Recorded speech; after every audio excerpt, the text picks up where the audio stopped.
Welcome to another episode of my Wake Up Call. This is the podcast where I find out a little bit about my guests, and I want to save getting to know them for the podcasts because you, our listeners and viewers, when these get posted as videos, seem to want to find out about that.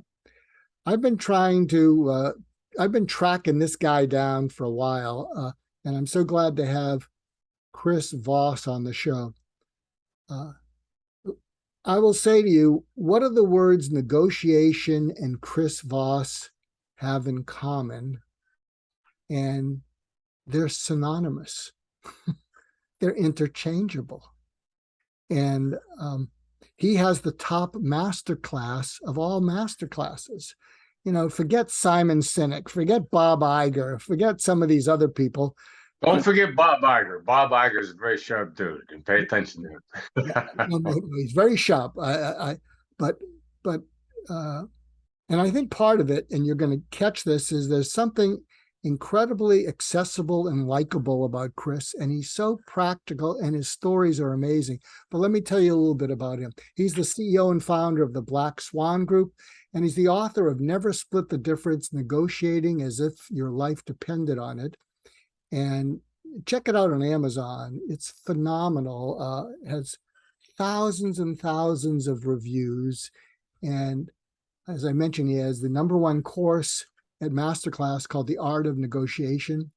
He's used many years of experience in international crisis and high stakes negotiations to develop his unique approach and his team to apply these globally proven techniques to the business world.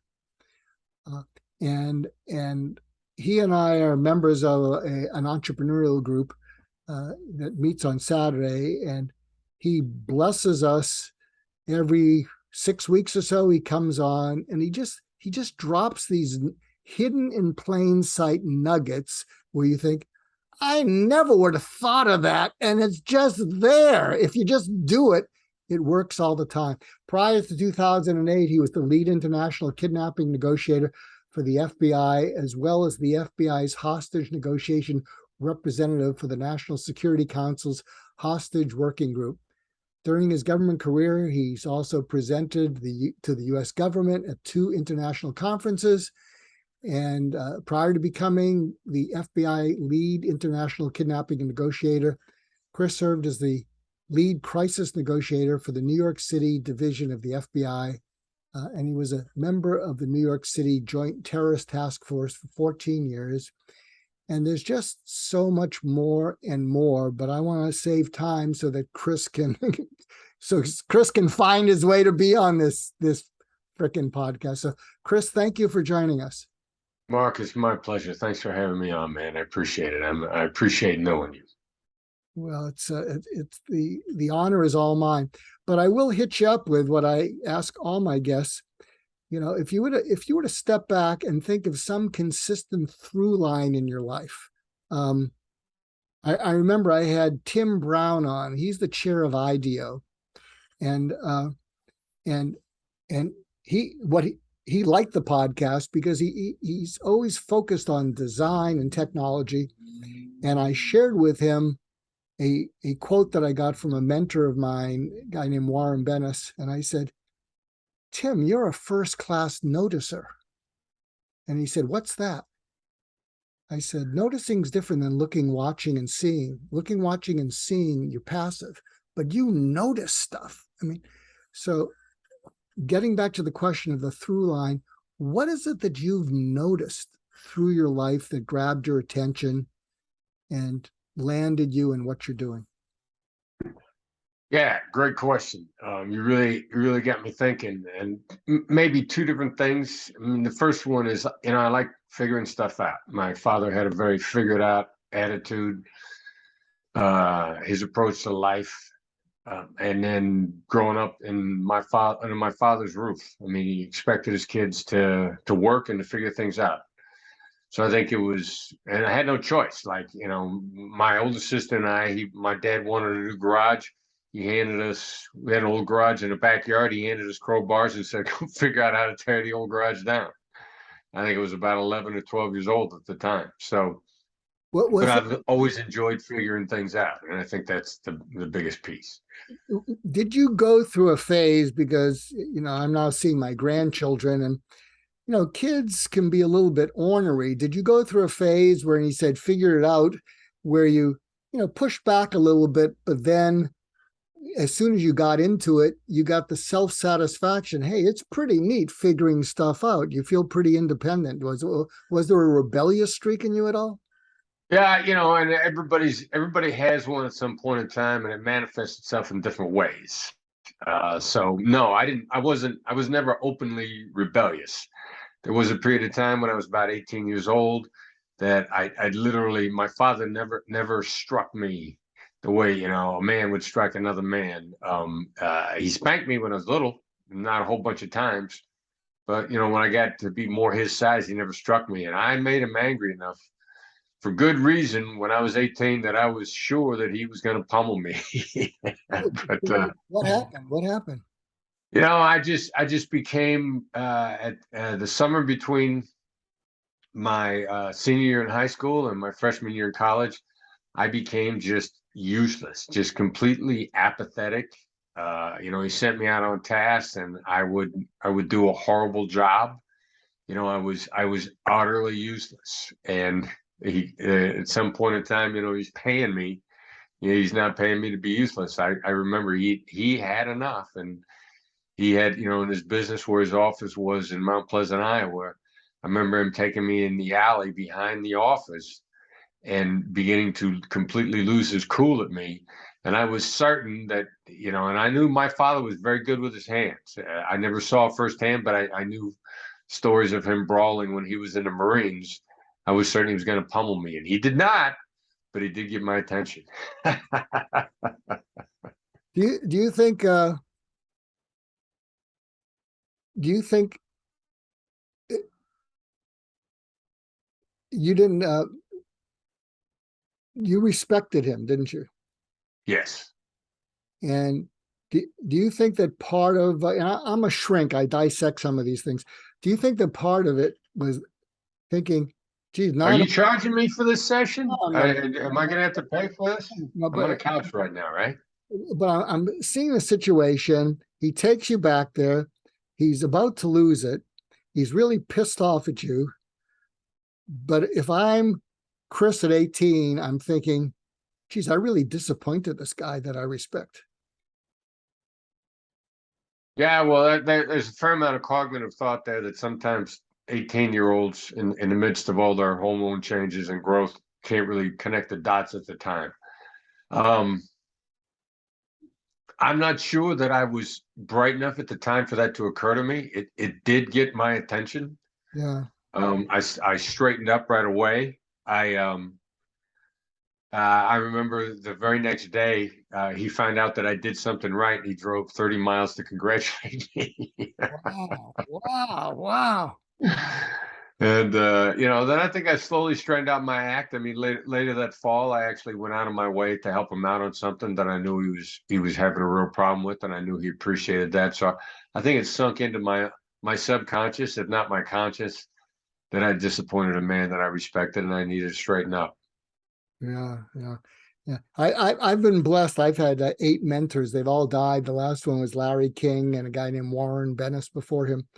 And An impressive list. yeah, I was very fortunate. And but they I'll tell you, not disappointing them was the top of my list. I would never tell them I was ever going to do something unless I was 150% sure I was going to do it. And because their esteem for me was amazing. When you get someone to think that, hey, you might be kind of special in this way. There was nothing as good as that. And my father, my brothers, and I, we had sort of a troubled relationship. So I think that's one of the reasons I sought out mentors and things like that. But get us back to you. You're the guest there. So you straighten out your life, and then take us from there. And what came to be important to you as you started to straighten out and get on with your life? Well, I think, doing the right thing. Um, it, that sounds like a cliche, but it's always been something that resonated with me. And, despite all the stupid stuff that I did, through my late teens, early mid 20s, like really stupid stuff. And we never stopped doing stupid stuff, of course, but Can you the can you just serve up one of those? Because see, one of the challenges my audience has is you have guests and they're just perfect. I mean, I can't do what they do because they're just perfect. I'm just some guy listening in or some woman listening in. And so the more that people can humanize themselves with a little bit of a humor. So can you share one of the, and I'll match you stupid and foolish for stupid and foolish. Trust me. yeah, and that's a great point to bring up too, because that myth needs to be pierced. I mean, Ferris's book Tools of the Titans, I think that I was looking at several years ago. One of my big takeaway early on was he said, like, all successful people have deep flaws. Like, there ain't nothing out there is no such thing as an unflawed human being. Probably no such thing as someone who's not deeply flawed. And all of your heroes and all of your idols are the same. They got real serious flaws. And so, yeah, that's just growing up in Iowa. I grew up as fairly goody two shoes. Like, the worst thing I ever did was drink beer illegally in a cornfield, or drinking age in Iowa when I was growing up was 18, and I turned 18 when I was still in high school with it. I mean, even drinking and driving at all. I never got arrested for drunk driving, only by the grace of God. And which is why when a judge and somebody is arrested for drunk driving, a judge realized that ain't the first time this person was drunk driving. Thank God for Uber and Lyft, because they're no excuse for getting behind the wheel with any alcohol in your system now, and which is a rule that I pretty much stick to. I can't remember. I don't think I'm breaking that anymore, but I did. And I was lucky enough that I never got arrested for it, and I never got into an accident when I was drinking. Grace of God only. And mostly stuff along those lines, because I was, in Iowa, and the environment that I grew up in. Like, the worst thing, I didn't smoke marijuana when I when I left high school. I wouldn't even talk to people that smoked marijuana. And I got to college, and there were people that I thought were really cool, and I'd be in a gathering and somebody would break out a joint, and I'd be like, "What? I thought you were cool. How dare you drink this or smoke this illegal substance?" And then I can remember, then I didn't know how to refuse it. I was afraid to be around people that were refusing it. And I'm sitting around in my fraternity one night on the roof, bunch of guys drinking, and then they started passing around a joint, and they went to hand it to another guy in the fraternity that I really held a lot of esteem for. And he just went, "No, thanks." And nothing bad happened to him. And I thought, wow, it's that easy just to say, just to refuse if you don't want it, not succumb to peer pressure. So, but I struggled with my life like everybody else did. So you just happen upon that example where you said, gee, that's pretty simple. Just say no thanks. Because if you're not familiar with Chris's work or Never Split the Difference, he comes up with these responses to almost any situation that are what I call hidden in plain sight brilliant. I never would have thought of that, and I think that would work. So can you share a little bit how that evolved? Because you are a master. I've watched you. People could hit you up with any question, and you seem to have a counterintuitive, I never would have thought of that kind of response. It's almost like you're almost an artist in the way that you do that. That's very kind. How did, I think my first approach is, first of all, I don't care what works. I just want to know what works.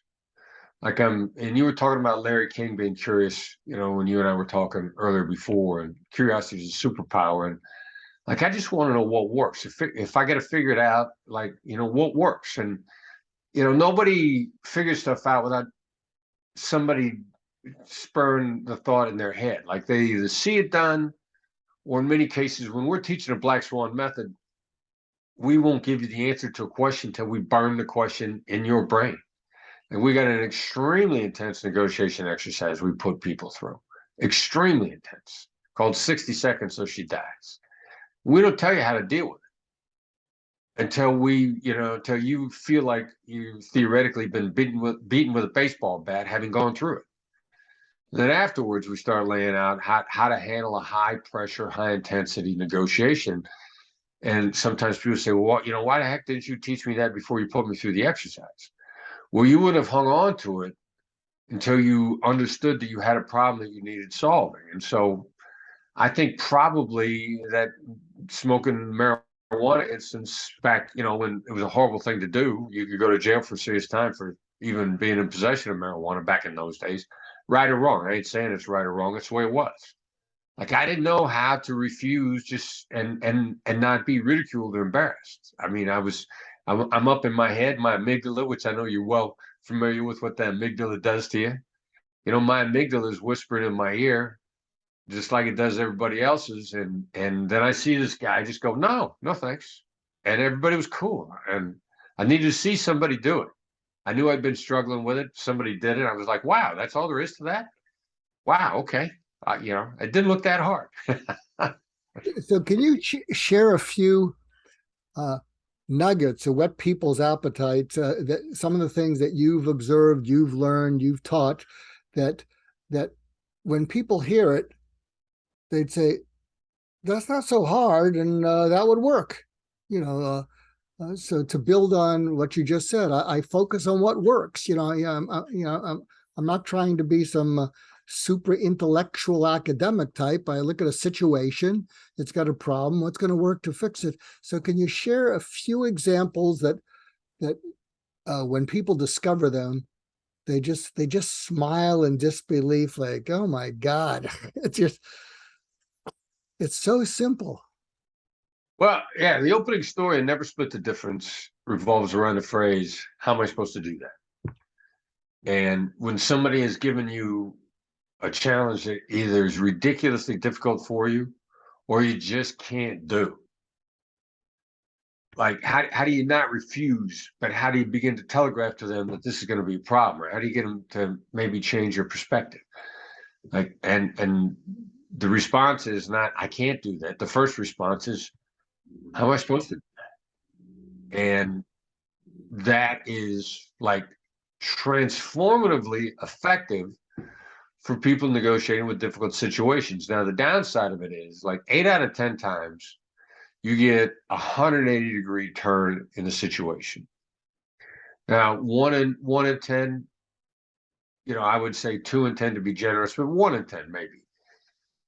It doesn't work, which you get, and people that are so used to that being a home run will get back to us and say, how am I supposed to do that fail? And we say, no, it didn't fail. It just gave you a different picture of what's going on. The 1 in 10 times that somebody turns right back on you and says, that's your problem. I don't care what happens to you. That's your problem. People are so flummoxed by that. They said, this failed. Well, it didn't fail. What happened was you got feedback that was different than what you expected. With that feedback, the person just blatantly told you they do not care about you in any way, shape, or form, which now you got a second decision to make. Do I want to continue? Is this a business partner? Is this a colleague? Is this a kidnapper? Is this a proverbial terrorist? But you now know what you're dealing with. And in our business and our personal life, the real answer there is move on. As hard as it is, this is who wants to stay in a business or personal relationship with somebody that doesn't care about you? But how am I supposed to do that? I learned that question from a Pittsburgh drug dealer. Share that story a little bit quickly. Well, we had a kidnapping in the Philippines that had gone really bad right after a really successful one. The very next one was a train wreck, the Burnham-Sabero case. 2 out of 3 of the Americans ended up dead. A bunch of Filipinos ended up dead. And in the midst of it, I knew that someone had acquired proof of life by getting one of our hostages on the phone. And to me, that was magic. Like, we'd love to get proof of life, but we never got a hostage on the phone. So what the heck is going on if somebody else got a hostage on the phone? And not only that, who's doing that? there are multiple buyers for the same hostage. This is supposed to be a buyer's market. That's supposed to be a bidding war. And it flummoxed me. Never got the answer in the case. And then there's a drug dealer and drug dealer kidnapping in Pittsburgh. A few months later, one drug dealer grabs another drug dealer's girlfriend. Now, in the United States, when somebody in your family gets kidnapped, no matter what your occupation is, you're probably going to the FBI. So this drug dealer went to the FBI in Pittsburgh. Help. So FBI hostage negotiators are riding around in the victim drug dealer's car, taping the conversations with the bad guy drug dealer, which I realize is a redundant term. But out of the blue, the victim drug dealer just asks a fair, natural question. And he says, I'll never forget the words, "Hey, dog, how do I know she's all right?" The how question. And there's this long silence on the other end of the line. And a drug dealer says, "I'll put her on the phone." And that's when I went like, wow. It took, somebody like this was eating at me. I didn't know the answer. And somebody in a very practical situation who's not a sophisticated FBI hostage negotiator just asked the natural and normal question that the other side has got to allow you to ask. You may not like the way that you answer it, but this is a legit question. We started using various forms of how with every bad guy that you can imagine on Earth. And it never made things worse. And 9 out of 10 times, it made things exponentially better. At worst, they always said, that's your problem. That's actually not an escalation. And since it's more information, you're better off, but it never made things worse. What do you think that is fascinating. What do you think goes on in someone's mind? And you're locked in a transactional zero-sum game in which it feels like everyone's going to lose.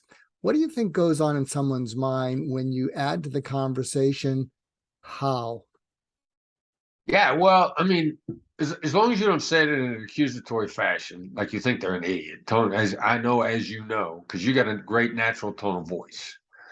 And you got a nice, calming, downward inflecting voice, which is, a great, great, phenomenal tone of voice to get away with saying almost anything. So with a great tone of voice, and how by definition is people love to be asked how, so they feel good to be asked how. It empowers them. On some level, they feel that you're asking for help. You're seeking help, that you're asking them to take a look at your position and to think about it. Danny Kahneman would say it triggers in-depth thinking, slow thinking. So it starts working on people on a whole number of levels. And it's really asked for the effect, not the answer. The answer's bonus points. But to ask somebody how, it's a stop and think question, which always plays to your advantage if you're on the other end of that. Wow. I'll share something with you. It's a tangent, but hopefully it's okay. Before the pandemic, I had a partner, and we were starting a movement, and the movement was called "What Made You Smile Today?" And the idea is that whenever someone serves you, a TSA agent, a cashier at Costco, McDonald's, they have a name tag, but they're faceless. They're an appliance, and they're treated like appliances. Interesting. And so the whole idea, and I did this with 1,000 people. I spoke in Russia along with Danny Kahneman. I mean, the three of us spoke, and he would. Wow.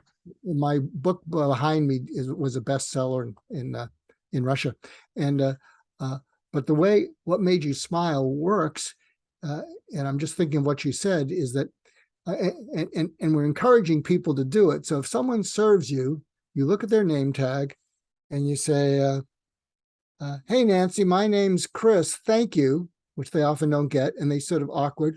And you look at them, and you could say, "I have a question for you," and they get nervous. And you say, "No, you're not in any trouble." And you say, "What made you smile today?" And again, it's like your track record with the how thing. It's not 100%, but 90% of the time they'll pause. They will look up at the ceiling because they're thinking, because no one ever asked them that. And then when they come down, there's a smile in their eyes saying, my dog, my kid, my such and such. And the whole conversation has transitioned out of being transactional. I did it at McDonald's a couple months ago, and there weren't any other customers there. And when I asked Maria, and she said what made her smile, I'm there having my coffee, and there was no one there. She just kept smiling at me. I got so uncomfortable, I had to leave. But it reminded me of it when you said that, when you can say how or do things that cause people to pause and then look up in their mind, it breaks the transactional logjam. So Yeah. thank Nice you. stuff. I like it. I'm gonna test drive that baby. That's a good idea. I love it. Yeah, well, I'll send you a video because there was this startup of young kids in Manhattan, and they did a video of this. They said, we're going to try this in Manhattan, and they went to shopkeepers, and they were so uptight. I mean, they videoed themselves. I'm really nervous. I'm here surrounded by people in New York, and but we told the doc we were going to try it, and I'll send you the video. Uh, and uh, and they started asking people, and they videoed it, and people, shopkeepers, a number of them Hispanic, got kind of shy. One of them came out and started dancing with them. It was crazy. Wow. It was crazy. Uh, I'll send it to you because I think it'll make you smile. Making the world a better place too. Well, we're all trying to do that. So, uh, anything that you can whet our appetite on that you're moving towards in the next year or two, or is it just getting the message out and refining your method and growing Black Swan Group, or what does the future for Chris Voss look like? Well, there's blessed that there's several projects in the works. There's a documentary on sort of my career journey from FBI hostage negotiator to business advisor and then back to how we're trying to help solve back into police minority community problems. We're my son Brandon is very big in that area. Did some training for NYPD. That documentary is going to be premiered in LA September 26th of this year. I'm not sure, when the podcast will come out.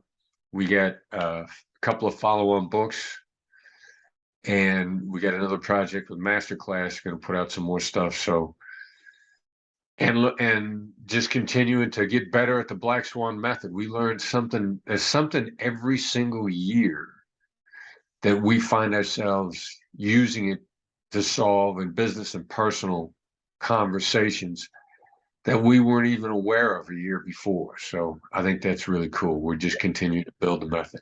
Give us an example of one of those new things in the last year or two that you discovered that never came to you before. Yeah, well, I'll talk about it. It's a hostage negotiation technique, and I know it's a therapy technique that you're well versed in. It's called the I message. It's a three-part message. The way we construct it is when you X, name of behavior, I feel X, name sadness, uncertainty, concern, basically a mild version of a negative emotion, negative impact, anger. You don't never want to say I feel angry because you're going to trigger other things. Because, and then the because is really critically important. And in a business context, the because has got to cost the other side. Now it could cost you also, but it can't just be a cost to you. Like we had one consultant want to tell a client, when you cancel on me with only 2 days notice, I feel concerned because it costs me 2 days of revenue and it disrupts my calendar. Now that's wrong on the third part because the cost was only to the consultant and the other side already disregarded that cost. So the corrected version is when you cancel on me 2 days in advance, I feel concerned because it's going to stop me from being able to book with you again. Mm, mm. Now it's a cost to the other side. And we started to apply this consistent business problems, our scope creep. Now, in the therapeutic world, you're trying to counsel somebody who's screaming at you, calling you names, failing to show up for appointments, negative behavior that's impacting your ability to help them become better people. In the business world, business counterparts on scope creep are asking for free things after you've made the deal. And one of our salespeople said, when you continue to ask for free things after we've already come to agreement, I feel concerned because it's going to stop us from having a healthy business relationship. Mm. Now, as you know, an iMessage is not going to guarantee the other side is going to change their behavior. It's just your best shot at it. You're going to deploy an iMessage and you're going to give them a chance to become aware and decide whether or not to adjust the behavior or to choose to not care even more. And in this, not everybody's going to stop scope creep with a good iMessage. This particular client went, oh, okay. Because they've been taught to continue to ask for free stuff. It had always worked, had been oblivious to the damage it was doing to business relationships, and needed to be told in a way that wasn't insulting, which is, again, the point, as you well know, of an iMessage, is not to back somebody into a corner, separate it from their behavior, show them that the behavior is negative. And if properly shown, not everybody's going to turn themselves around, but if they're going to, you need to do it in a way that's non-judgmental, not a personal insult, and doesn't escalate, and then they get the choice as to whether or not to fix. And we've really only been doing this over the last year because we walk our talk. All of our business development people use our negotiation skills with people who expect to be negotiated with because of who they're talking to. That's great. Can I share a little widget with you? A cycle. It's not negotiation, but a friend of mine taught me this, and I've been teaching it to startup companies. And it might be a good exercise for your people. So can I share something with you that I've been teaching it to people at Metal. Please do. When someone asks you, what do you do? When you say I do, they've already heard enough. Interesting. Because even though they've teed it up, what do you do? I do. Oh, here it comes. And so this person, a dynamic woman named Alicia Dunham, she said, when people ask you, what do you do? You don't you don't say, I do this. You could say, companies hire or bring us in when, in order to, so that. So the idea is you want to create urgency. What do you do? And you want to plant in their mind something parallel because you'd like them to hire you. Well, companies hire or bring in the Black Swan group when they've really either missed out on some big deals they could have had, or they have a big deal coming their way that they don't want to lose, so that they don't have to go through the brain damage internally of how do we screw this thing up.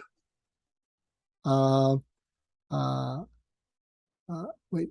that, in order to, be able to, correct these kinds of things, which can create a lot of brain damage in the organization.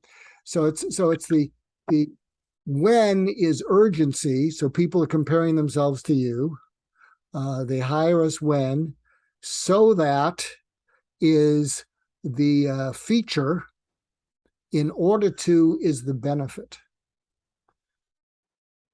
And it just works nicer than saying, I do, we do, such and such, because even though they're asking you the question, so many people are just scared, like, okay, here it comes, here comes the sales pitch.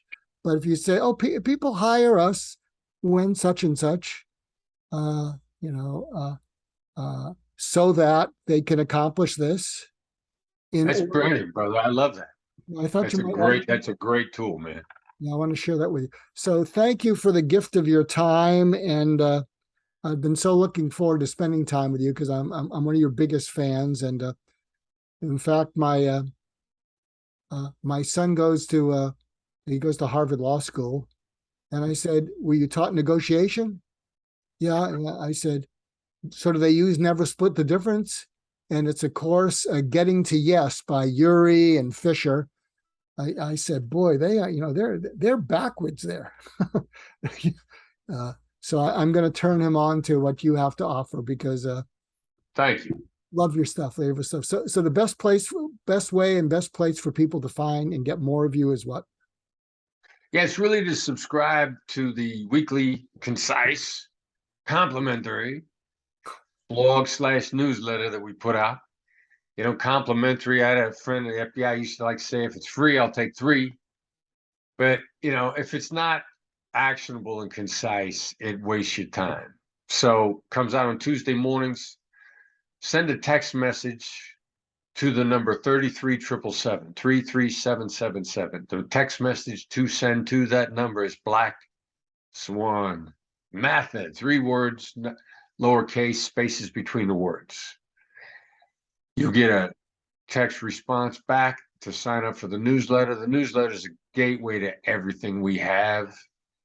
Training, product announcements, course announcements, when they're in there, but there's always an actionable and concise article on negotiations. Tuesday morning after you get Monday behind you, kind of tease up your week to negotiate effectively. Newsletter is the best way to keep up with us. I get it every Tuesday. That's what has reminded me to have you on. Thank Something I want to another compliment I want to give Chris is and why you should get the newsletter. I don't think that there are few things that people can't stand more than having someone waste their time. And sign up for his newsletter. Check out what he's doing. It is so practical. And you don't have to be, you just have to be curious and interested. You don't have to be a genius to have it work for you. So please, if you're a supporter of this podcast, I am asking you to support what Chris is doing. you, Mark. Not for his sake, but for your sake, listeners. So until next time, thank you, Chris, for being on. Thank you, listeners, and thanks for supporting the podcast. And until next time, when wake up calls come your way, they're there to wake you up. So wake up already.